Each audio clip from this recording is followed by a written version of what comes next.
آج شبان کی 3 تاریخ ہے، جمعۃ المبارک کا دن ہے اور امام حسین کا ولادت کا دن ہے۔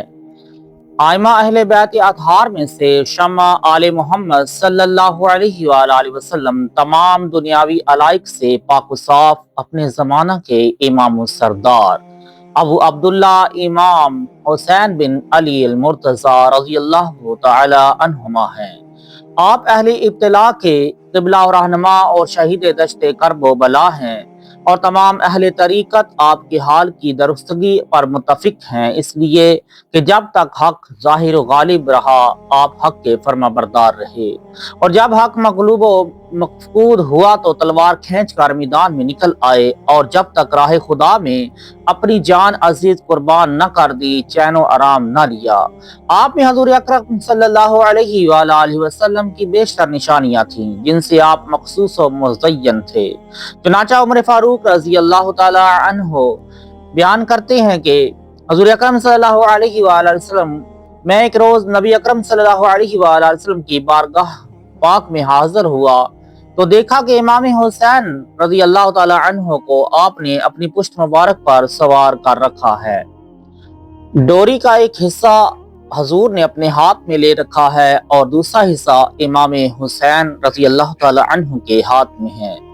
امام حسین رضی اللہ تعالی عنہ آپ کو چلاتے ہیں اور حضور اکرم صلی اللہ علیہ وآلہ وسلم زانوں کے ذریعے چلتے رہے۔ میں نے جب یہ حال دیکھا تو کہا، نعم الجمل جملک یا ابا عبداللہ، اے ابو عبداللہ کتنی اچھی سواری ہے آپ کی۔ حضور نے آپ سے فرمایا، یا عمر یہ سوار بھی تو کتنا عمدہ ہے۔ امام حسین علیہ السلام سے طریقت میں بکثرت کلام لطیف اور اس کے رموز و معاملات منقول ہیں، چنانچہ آپ نے فرمایا، تمہارے لیے سب سے زیادہ رفیق و مہربان تمہارا دین ہے، اس لیے کہ بندے کی نجات دین کی پیروی میں ہے اور اس کی ہلاکت اس کی مخالفت میں ہے۔ صاحب عقل و خرد وہی شخص ہے جو مہربان کے حکم کی پیروی کرے اور اس کی شفقت کو ملحوظ رکھے، کسی حالت میں اس کی مطابقت سے روگردانی نہ کرے۔ برادر مشفق وہی ہوتا ہے جو اس کی خیر خواہی کرے اور شفیق و مہربان کا دروازہ اس پر بند نہ کرے۔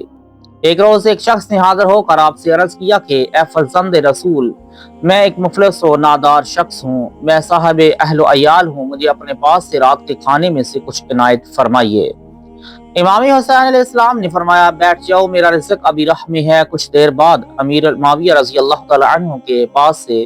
دیناروں کی 5 تھیلیاں آئیں، ہر تھیلی میں 1000 دینار تھے۔ لانے والوں نے عرض کیا کہ حضرت امیر معاویہ معذرت خواہ ہیں اور عرض کرتے ہیں کہ فی الحال ان کو اپنے خدام پر خرچ فرمائیں، مزید پھر حاضر کیے جائیں گے۔ حضرت امام حسین نے اس نادر و مفلس شخص کی طرف اشارہ فرمایا اور 5 تھیلیوں سے عنایت کرتے ہوئے معذرت کی کہ تمہیں بہت دیر انتظار کرنا پڑا، صرف اتنا ہی عطیہ تھا، اگر میں جانتا کہ اتنی قلیل مقدار ہے تو تمہیں انتظار کی زحمت نہ دیتا، مجھے معذور سمجھنا، ہم تو اہل ابتلاء سے تعلق رکھتے ہیں، ہم نے تو تمام دنیاوی ضرورتوں کو چھوڑ کر اپنی راحتوں کو دفن کر دیا ہے۔ دوسروں کی بھلائی کے لیے آپ کے فضائل و مناقب اس قدر مشہور ہیں کہ کوئی امتی اس سے بے خبر نہیں ہے۔